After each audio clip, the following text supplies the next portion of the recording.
dangerous for the future of democracy in this country, as dangerous for the future of democracy in this country as anything else. This is what Vout and Project 2025 wanted.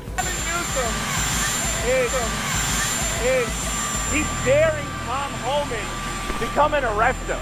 Should he do it?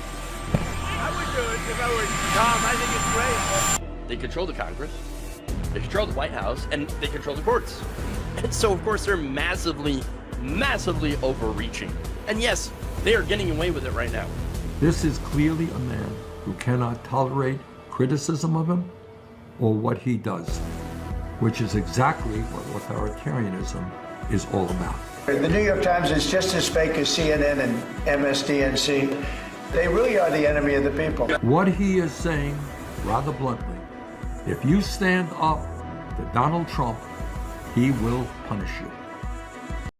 Protesters in Philadelphia, state capitals in California, Minnesota, Michigan, Texas, Wisconsin, Indiana, and others showed up to oppose Trump, Musk, and Project 2025.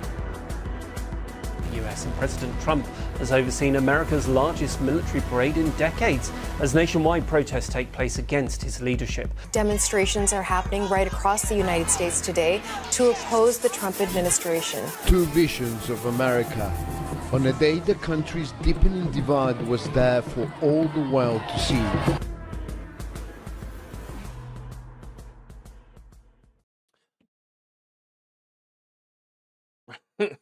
Oh boy. All right. So I was gonna say good afternoon, but I'm not sure what's really good about it.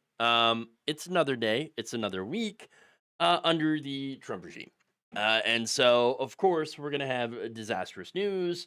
We're gonna have farmers that are begging for some handouts, of course. Big shocker as a result, of course, of Trump's economic policy. We have him getting booed by tennis fans. We've got members of Trump's inner circle, his cabinet, nearly getting into a fist fight at a swanky, fancy dinner. Okay, that's fun, but also disastrous. We've got Trump berating a reporter for just asking about, hey, what's this whole thing about you declaring war on Chicago or something? I never did that. I never did that. I wasn't talking about that. Like, he's got his response. I'm going to show you that, and then his response to being asked about a raid on North Korea back during his first term. So this is something that we did not know had happened. That he had ordered the SEALs, the Navy SEAL team that had taken out Osama bin Laden. He had sent them to spy in on North Korea, and they massively botched it and murdered civilians. That should be a bigger story. And yet, and of course, he denies any knowledge of it today. He's probably going to blame, Biden or, maybe Barack Obama. I don't know. But nonetheless, he is denying all knowledge of that horrific situation. So, look, it's a news day filled with, of course, the usual mix of fails and fun stuff, but also pretty disastrous stuff. So buckle up.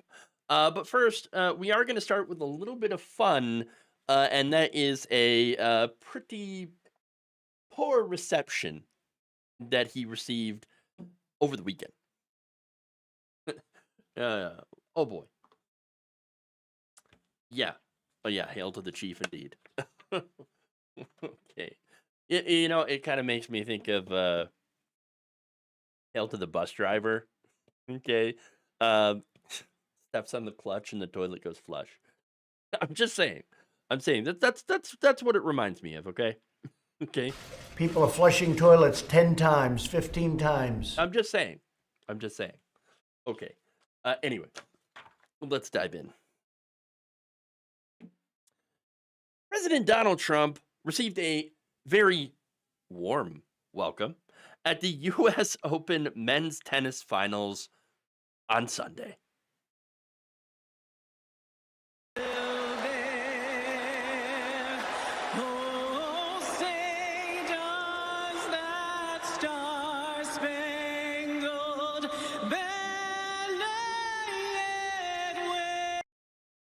Okay.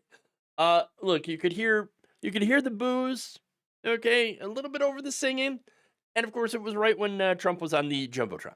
Okay. Which is hilarious and reminiscent of the last time he was there. Okay. This was back in September of 2015 when he was still a candidate for president and had received the same kind of treatment. It turns out tennis fans not exactly big fans of Donald Trump. Okay. In fact, later on in the very same match, he was booed again for an extended period of time after the camera panned to him during a set break. Okay. Now, along with soccer and baseball fans, okay, who also earlier this year booed him when he attended the FIFA World Club, World Cup, and during the 2019 World Series back during his first term. Look, I'm not saying Trump gets booed everywhere he goes, but I mean, he does get booed a lot. To be fair, though, the only places Trump is not booed at are like at UFC events and college football games in red states. Okay. So, again, he's got his fans, but he's also got a lot more detractors, it seems like. But now what's funny about this, and it's actually not funny, but they tried to do censorship on Trump's behalf. I kid you not. There was an internal memo that was sent to the media, obtained by tennis reporter Ben Rothenberg, which requested that broadcasters censor any reactions to Donald Trump's presence at the match. There were only two outlets that didn't. I believe it was ABC News and ESPN. Okay. Now, an excerpt of the letter read this, quote, "With respect to broadcast coverage, the president will be shown on the world feed and the Ash Court feed during the opening anthem ceremony. We ask all the broadcasters to refrain from showcasing any disruptions or reactions in response to the president's attendance in any capacity, including electronic news gathering coverage."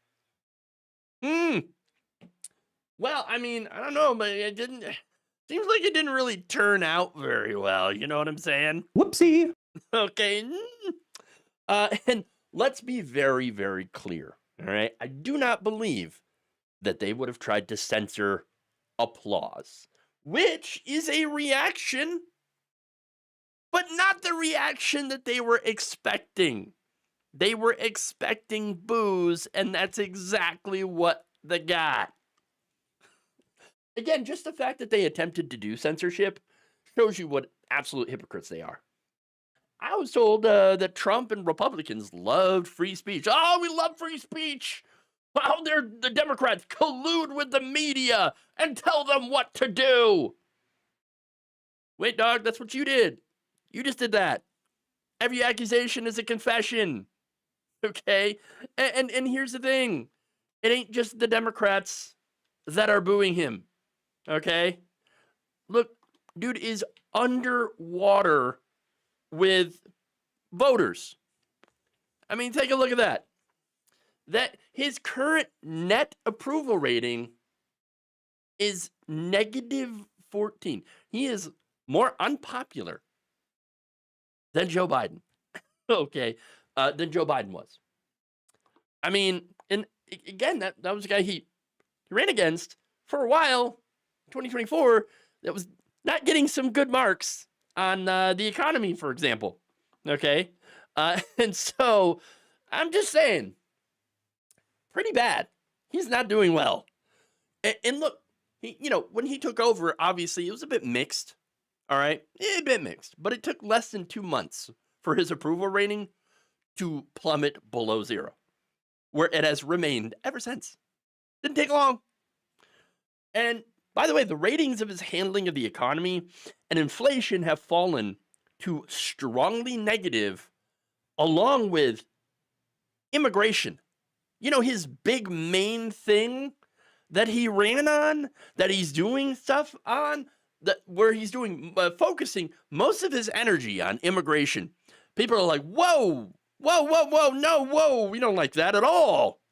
We don't like that at all. And look, you're not going to be shocked, by the way, about the only people that are really still backing him. Yeah, they're older, white, uneducated men. That's the only. Look at the approval versus the disapproval. White people, what is wrong with you? By you, I also include myself because I'm a white person. And what is, fellow white people? What is wrong? What is going on here? Why can't you see that this man is a moron and is really, really bad for this country and the economy? Again, everyone else, not a fan, and for good reason, because he hasn't done anything to help people. Everything he has done has been specifically geared to hurt people, immigrants, his political enemies, working class people. Look at his signature bill. The big, beautiful bill gave billions of dollars in tax cuts to the richest Americans and crumbs to everyone else. His tariffs are just a tax by another name. So Trump cut taxes for the rich and raised them for everyone else in the form of tariffs. That's it. He's also fired a ton of government workers. Okay? A bunch of government workers, which, by the way, private sector also relies on government workers and government contracts. And so, as a result, you got jobs that are not being created anymore. The jobs numbers last week were garbage. Just around 20,000 jobs were created. We are in stagnation, economic stagnation. And you know what? Nobody can afford homes anymore. Nobody can afford cars anymore. And by the way, my personal story, my wife's car is breaking down. Okay. We're going to have to figure out how we're going to be able to afford to replace it, which, oh my God, that's not going to be easy at all. Or to, if we can't fix it, and I don't even know how we're going to be able to afford to fix it. All right. If it's a timing chain, we are screwed. I already had that replaced last winter, but at the same time, my point is, things are prohibitively expensive. He said, I'm going to make things cheaper day one. Ain't nothing cheaper except for, I guess, our country. Okay. Everything is more expensive. Jobs are nearly impossible to find. There's military that is roaming the streets of the capital and in other cities while Donald Trump's masked thugs are kidnapping immigrants off the street and at their work sites. That's the reality. That's the reality of this, of living in Trump's America in 2025. How anyone can argue that things are better than they are before? I mean, if you're one of the people, you were either rich or you were absolutely deluded.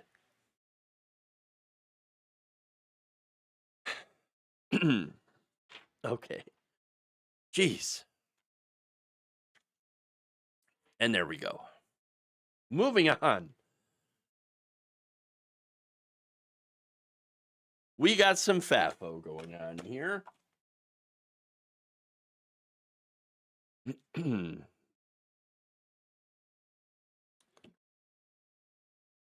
Trump voting farmers in the South recently got together to beg President Donald Trump for a little bit of those government handouts.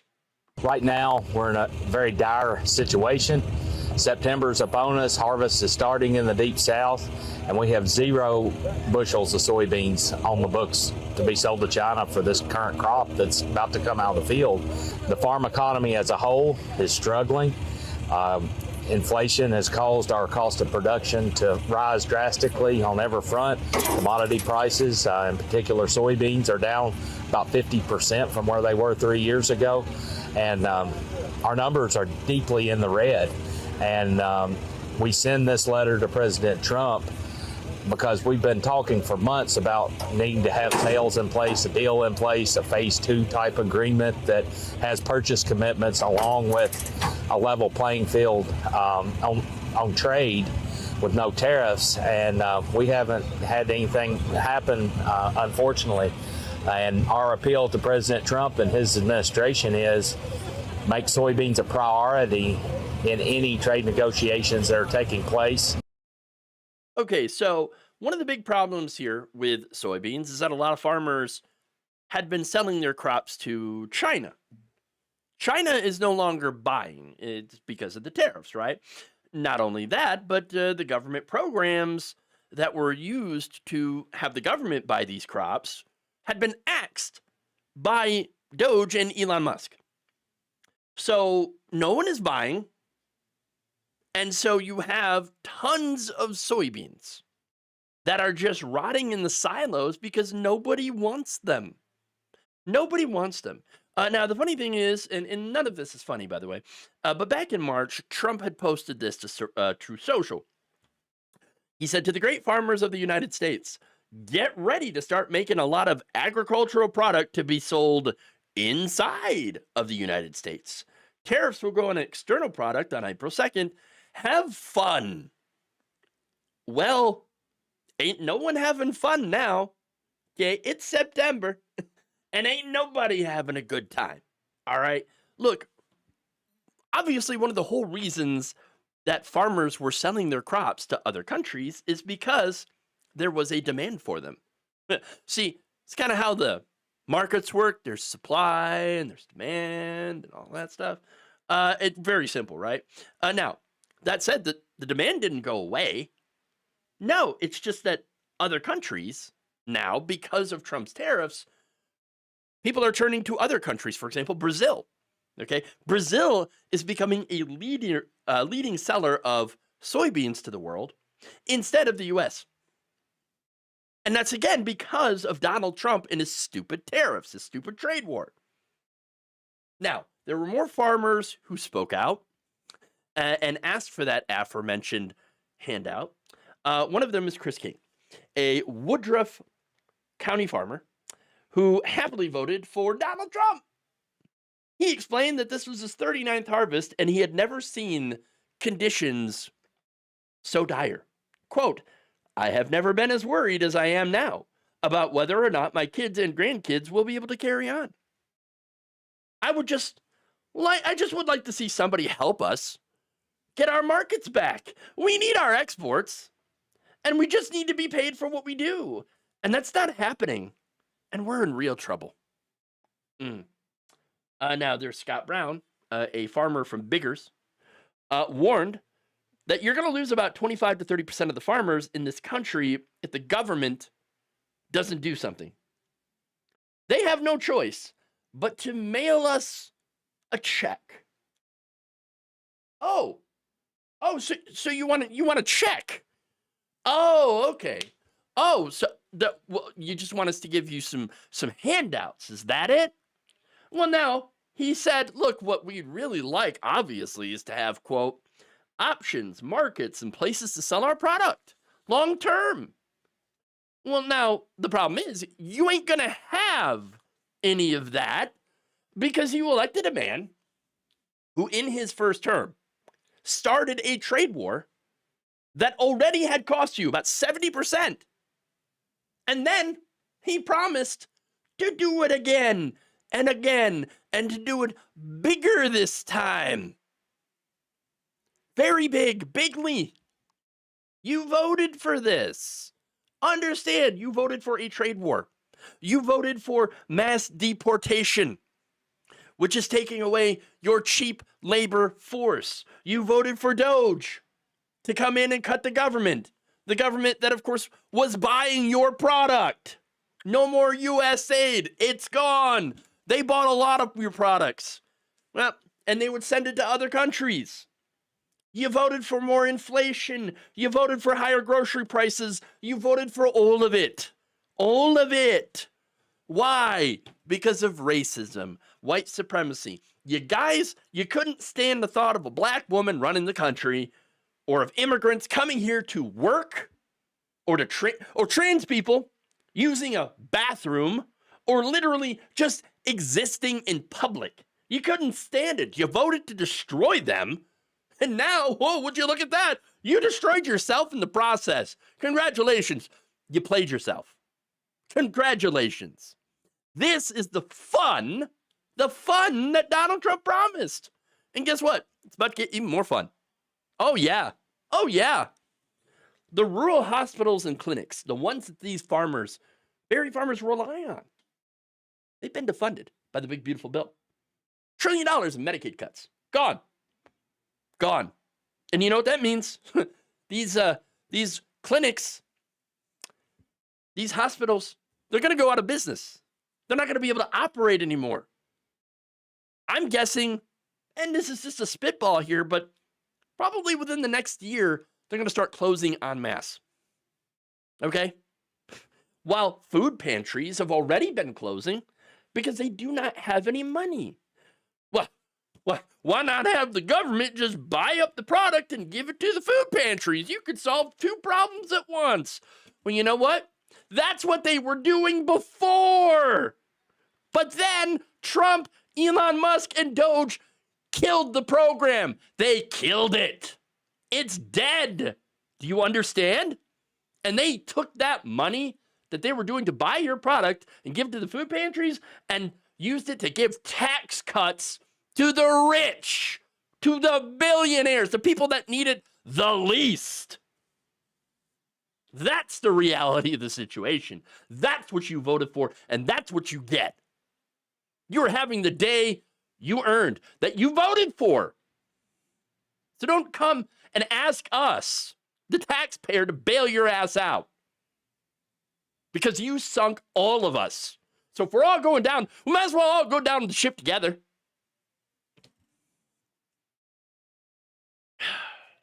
But hey, I guess at least that hypothetical transgender prisoner won't be able to get a sex change now. Am I right? But then I guess it was all worth it.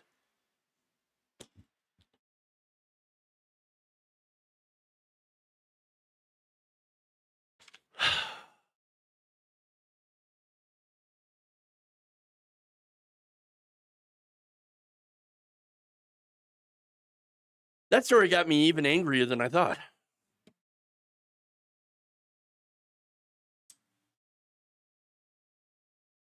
All right. Move on. And speaking of anger, we got some anger.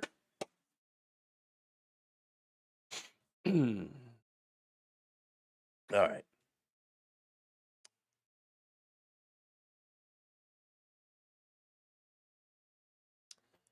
One thing that the second Trump administration has in common with the first Trump administration is the fact that apparently everyone seems to hate each other. Politico reports that a private dinner attended by dozens of administration officials and close advisors to President Trump nearly came to blows between two of Trump's top economic advisors. Now, one of them is Treasury Secretary Scott Bessent. The other, Bill Pulte. Okay, so now Bessent had at one point, it had gotten so heated that at one point he threatened to punch Bill Pulte in the effing face. Well, to be fair, where else would you punch him? I'm just saying. Okay. Wow. And now Bill Pulte, of course, is the top housing finance official.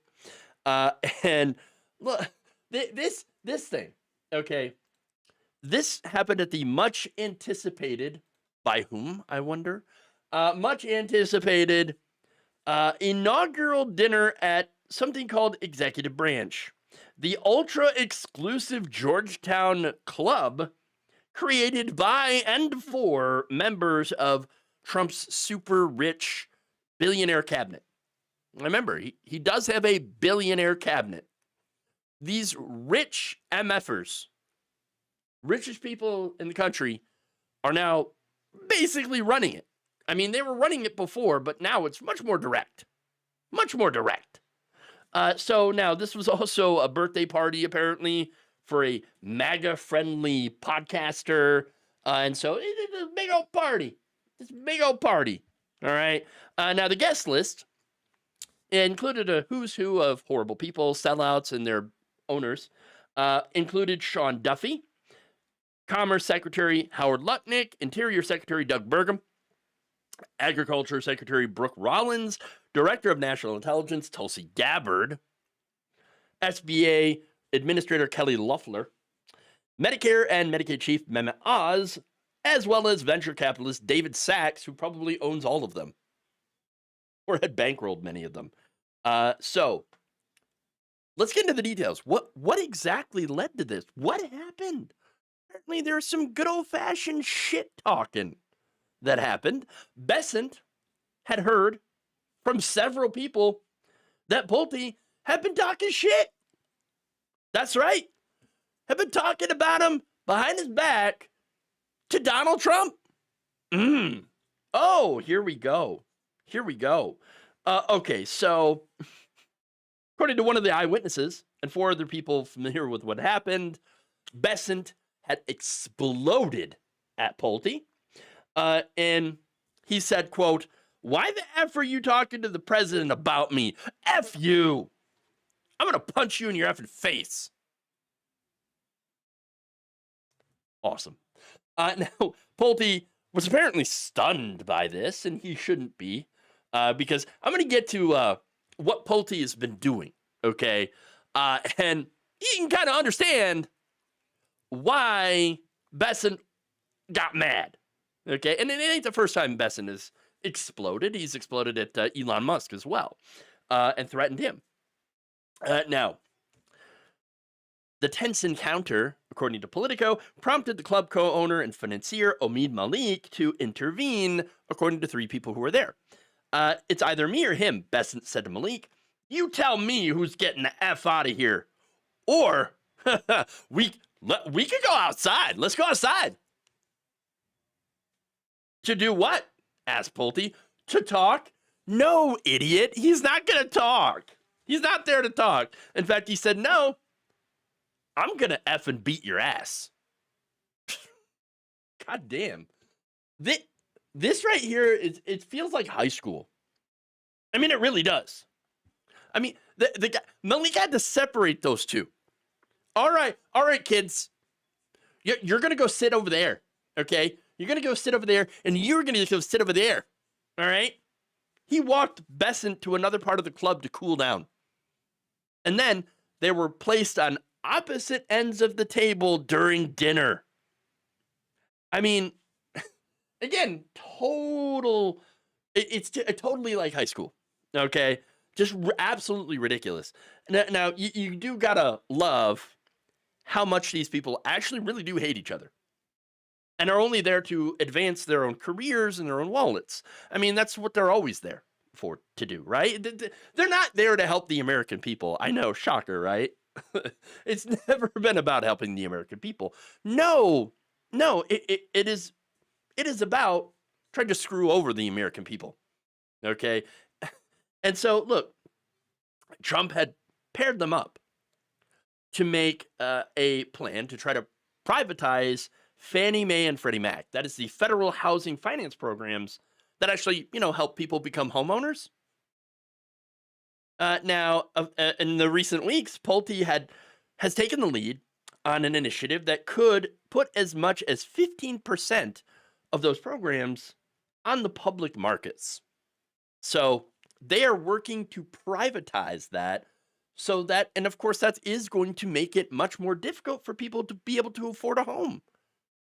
And so it is going to make some Wall Street people that much richer, though. So that's why they're doing it. But Trump put them together to work on this.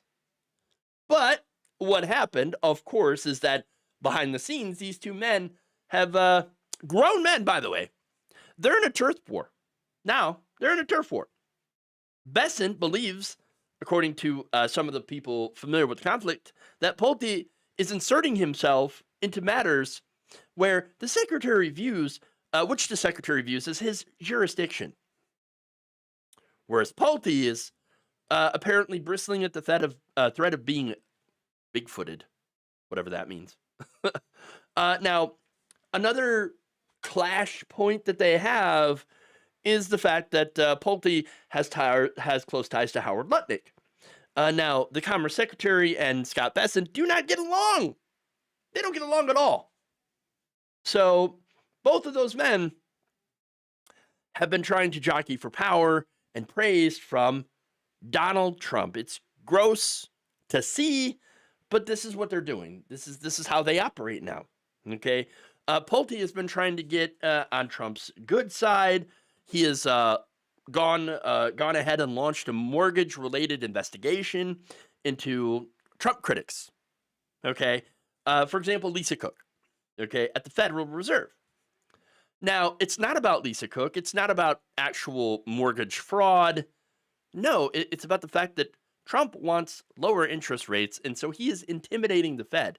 He wants to have either Lisa Cook fold and advise Jerome Powell to lower interest rates, which is going to make it so that Trump can save money on his outstanding loans and maybe fuel the economy a little bit, all right, and make it look like the economy is doing better than it is, because right now we are in economic stagnation, all right, and so he wants to control the Fed, and so either he gets, her fired on phony mortgage fraud allegations, which again, we're talking about Donald Trump here, who has himself engaged in fraud. And so, bit ironic, okay? And so, yeah, you have that. Now, of course, you have people like Pulte who are more than happy to do political investigations of Trump's enemies to get on his good side. And so that's what's going on here. So Trump had originally attempted to fire Cook. She hit back. She sued. This guy is like, oh, yeah? I'm going to investigate then. I'm going to investigate Lisa Cook for mortgage fraud. I think it's really clear, though. Everybody can see exactly what's happening. Okay? These are all political prosecutions, persecutions, all in an effort to try to win the favor of the Mad King. That's really it. Now, Bessent, so far, I think Bessent's losing. All right? I think he's losing because, remember, he's the guy who is not in favor of firing Jerome Powell, something that Trump has wanted to do, has talked about doing. Pulte has repeatedly called on Powell to step down, to resign, and if he won't, he says Trump has the authority to fire him. I don't think he does. The Federal Reserve is supposed to be a quasi-independent agency, and so Trump firing him and replacing him, that would mean that it's not an independent agency, which would cause an absolute disaster, an economic disaster. Nonetheless, Pulte gave Trump a draft letter firing Powell. This was, the Washington Post had reported back on that back in July. And so while Pulte is doing all of that and talking shit about Bessent to Trump behind his back, no wonder sparks were flying. But understand, This is not the bug. It is a feature. Okay. This is exactly the kind of atmosphere that Trump encourages. He encouraged it in his first term. He's encouraging it now. He loves it when people fight for his approval. And they all know it. They all know it. That's how these stories keep getting leaked out. Okay. And look, there's a purpose in this, right? Whoever looks worse in this fight has a better chance of losing Trump's favor. And the winner, because again, Trump only cares about winning as a concept, not actually really winning, but just as a concept. All right. Whoever wins this and gets more favorable coverage and unfavorable coverage, that's going to be the person that Trump elevates and favors.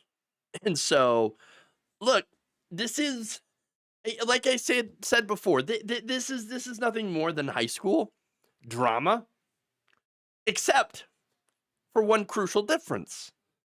This involves very, very powerful people whose job is to shape the policies that are impacting all of our lives.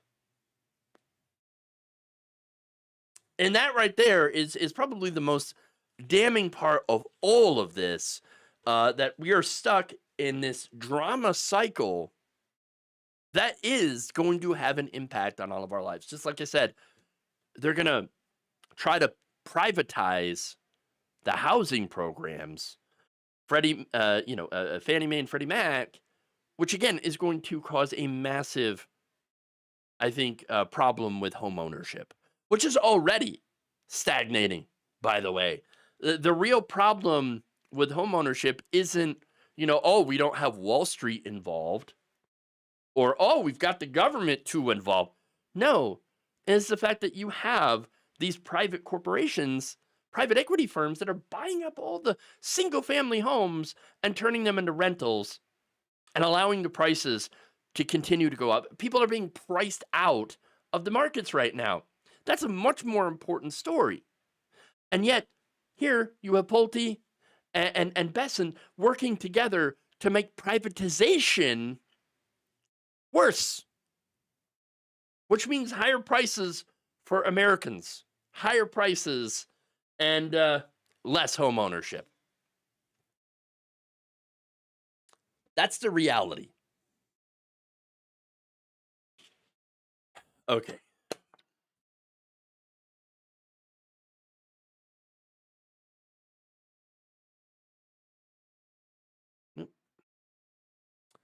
Move on to the next story.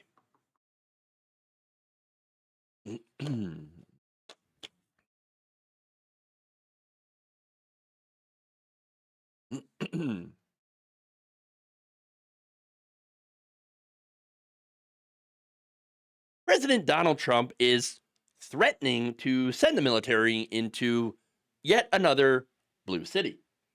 On Saturday, Trump posted online that Chicago was, quote, about to find out why it's called the Department of War. And there you go. That's what he sent.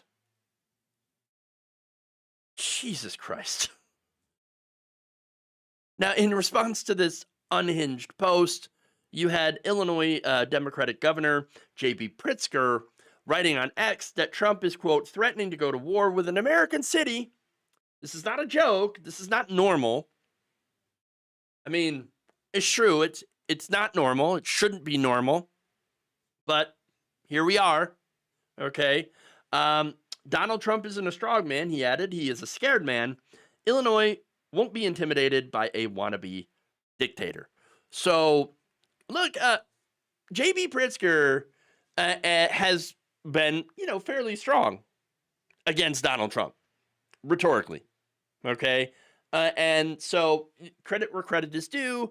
And yes, even though I'm loath to give credit, Gavin Newsom, I don't like Gavin Newsom. I definitely do not believe that he should be the Democratic nominee in 2028, but I do like that he is trolling Donald Trump using his own style. And by the way, it's not him that's writing these posts, tweets. It is a member of his staff, to be fair. Okay. Whereas Trump is writing a lot of this stuff, okay, on his own True Social account. So now, that said, in the past week or so, Trump and some of his other administration officials are floating the suggestion that, why don't we just send in the National Guard to Chicago to fight crime? But wait, crime's down. Crime has declined nationally. Now, he also threatened to send in the troops to Baltimore and New Orleans, cities where, again, crime is also down. Gee, what do they all have in common? Baltimore, Chicago, New Orleans. I'll let you think about that one. Okay. No, the irony here, of course, is that a lot of red states have higher crime rates than the cities that he is considering sending the National Guard into. Now, he was asked about that over the weekend by a reporter, and, well, he got a little testy. That's fake news. When you say that, darling, that's fake news. Well, why would I you don't the go to Department war. of Defense? Listen, be quiet. Listen. You don't listen. You never listen. That's why you're second rate. We're not going to war. We're going to clean up our cities. We're going to clean them up so they don't kill 5 people every weekend.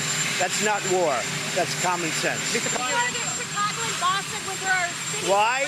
Let me ask you. Yeah. Really higher than Chicago? You're not.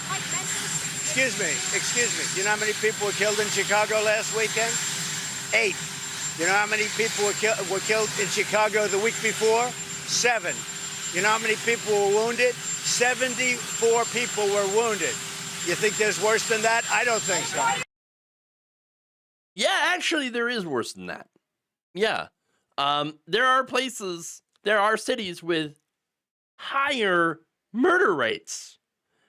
Look, here's the thing. The 4 cities with a population larger than 100,000 per capita, right? The highest murder rates in 2024 are actually as follows. Jackson, Mississippi, with 78.7 per 100,000 residents. That's a murder rate. Birmingham, Alabama, 58.8. St. Louis, Missouri, 54.1. Memphis, Tennessee, 40.6. Now, you know, what do those cities have in common? What do those cities have in common?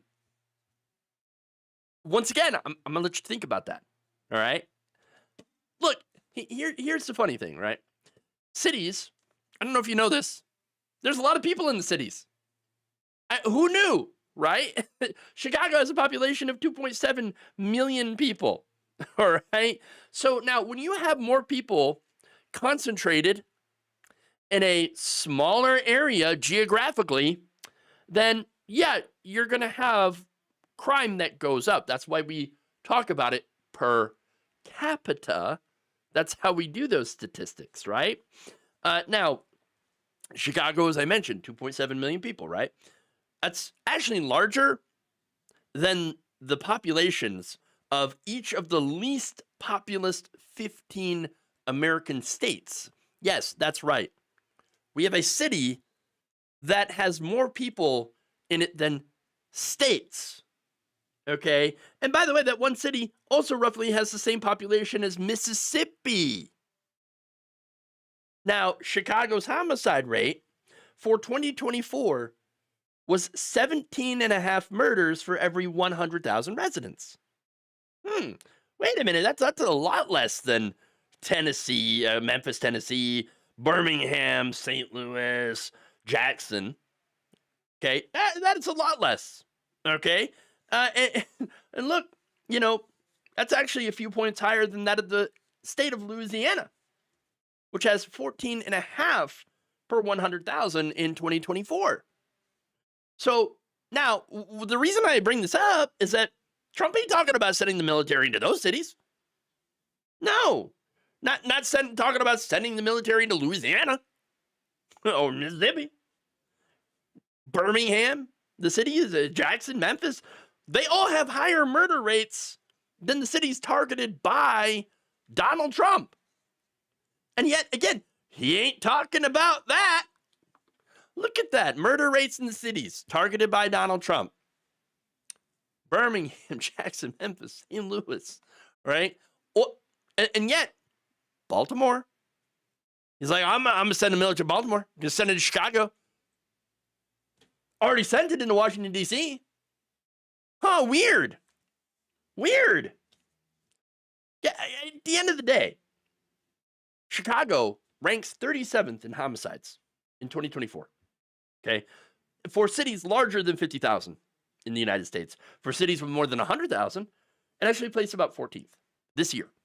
And that is likely to go further down because violence overall across the country is now at a 60-year low. We're not facing an epidemic of violent crime here, okay? Yes, there was a blip in 2020. And yet, it's gone steadily down since then.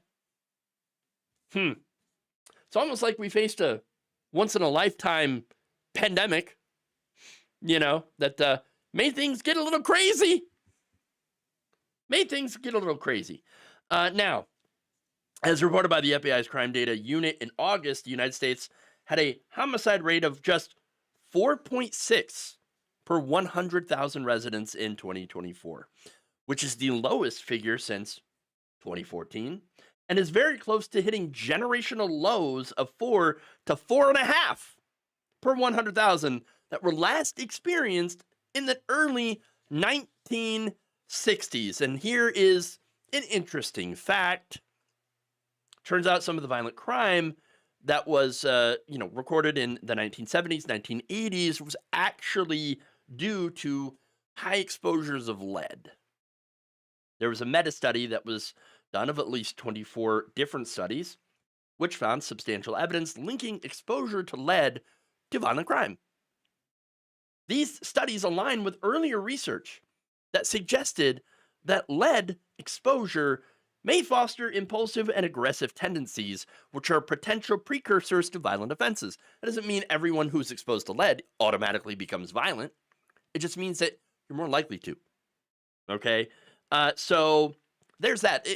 And this, of course, explains why we don't have a lot of lead paint or lead in the gasoline, and why the government has been trying to remove lead water pipes. Now, of course, just ask Flint, Michigan, how that's gone. Look, exposure to lead is dangerous, and it causes so many ill effects, including aggression. And you know what? People in low-income areas, for example, the inner city, tended to be more exposed to lead. So I think that link is very interesting, even though they're like, well, it's not the biggest driver of violent crime. But I think it's really telling, and I think it is more important. But anyway, Trump threatening to send in the military is not about stopping crime. If it was, if they were actually really focused on crime, then Trump and others would be looking to eliminate the factors that create crime, the biggest one being poverty. Yes, poverty breeds crime. But it's not about that.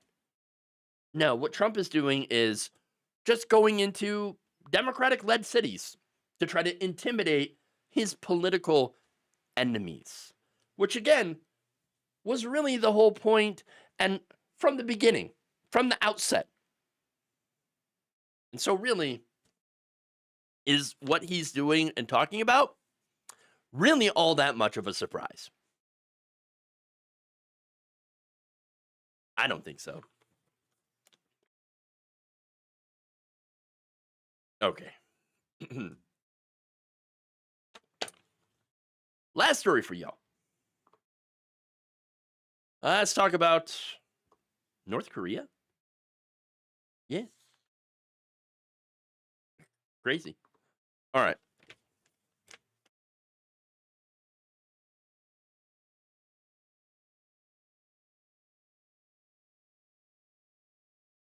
On Friday, the New York Times dropped a bombshell report that President Donald Trump had personally given the go-ahead for a botched mission to North Korea that ended up with the deaths of civilians in a fishing boat.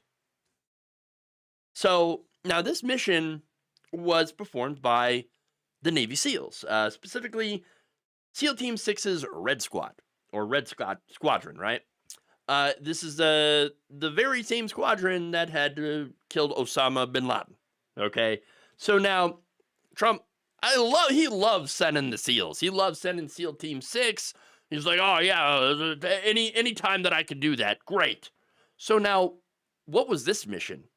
Well, apparently it involved planting a listening device in the country that would give Donald Trump access to secret North Korean communications. So now that was the mission, very risky.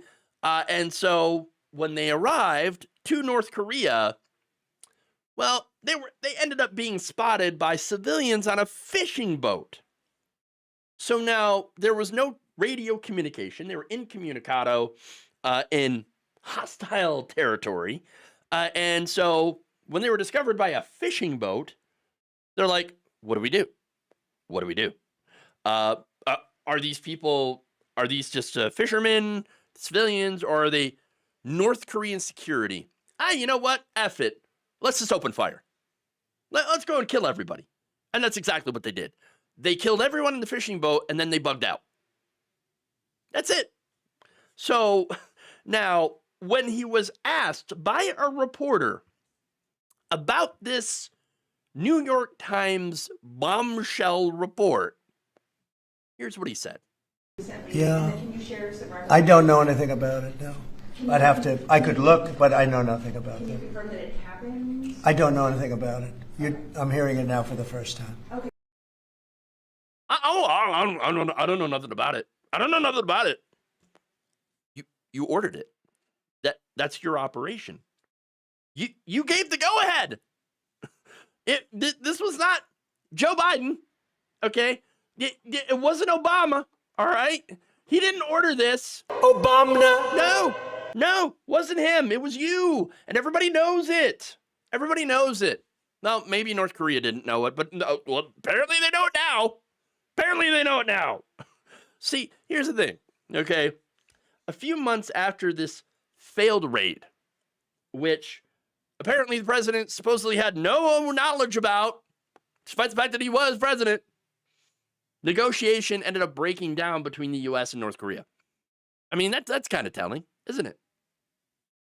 Perhaps if they had known about it, they might have taken the, murder of the innocent people on a fishing boat personally, although maybe not. Yeah, maybe they don't give a crap about their people, but we're really, really upset that the United States was trying to bug their communications network. That's probably it. Oh, how dare they try to spy on us? I don't know. But I do know that this SEAL team, they used some brutality, okay? The brutality employed in trying to hide what they were trying to do was kind of sickening, because when you read the report, one source described how SEAL members were basically taking the dead bodies of the people they had murdered and puncturing their lungs with combat knives in order to make sure that they sink so they couldn't be found. I mean, that is absolutely, it's disgusting. It's horrifying. These were innocent people, and they were murdered. They were murdered. And this is not, by the way, the only failed Donald Trump military misadventure. Remember, Trump's first term. In 2017, Trump again had proved a Navy SEAL raid on a village in Yemen that resulted in the deaths of 30 civilians, innocent people, and one SEAL Team 6 member. Yeah. You know what Trump called that? At least he acknowledged it. Okay, couldn't blame that one on Obama. In fact, he called this a quote-unquote winning mission.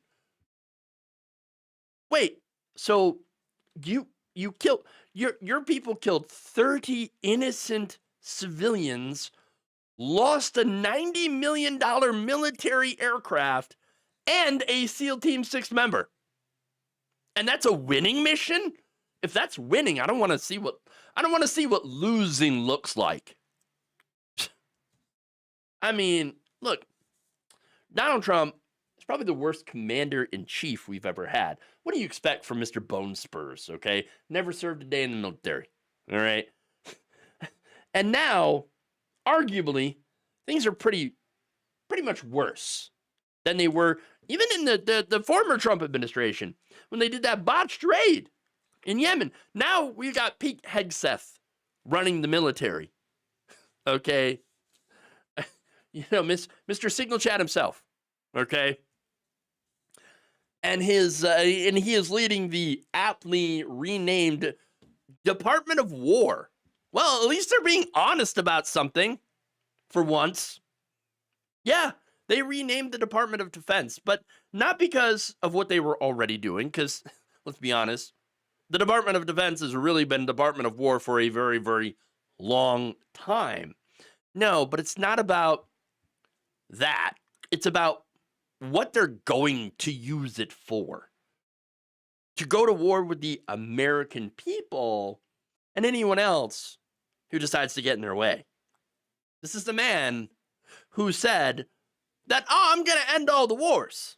I'm going to end the wars. Oh, but to be fair, of course, he only said that he was going to end all the foreign wars. He said nothing about not starting any new domestic ones.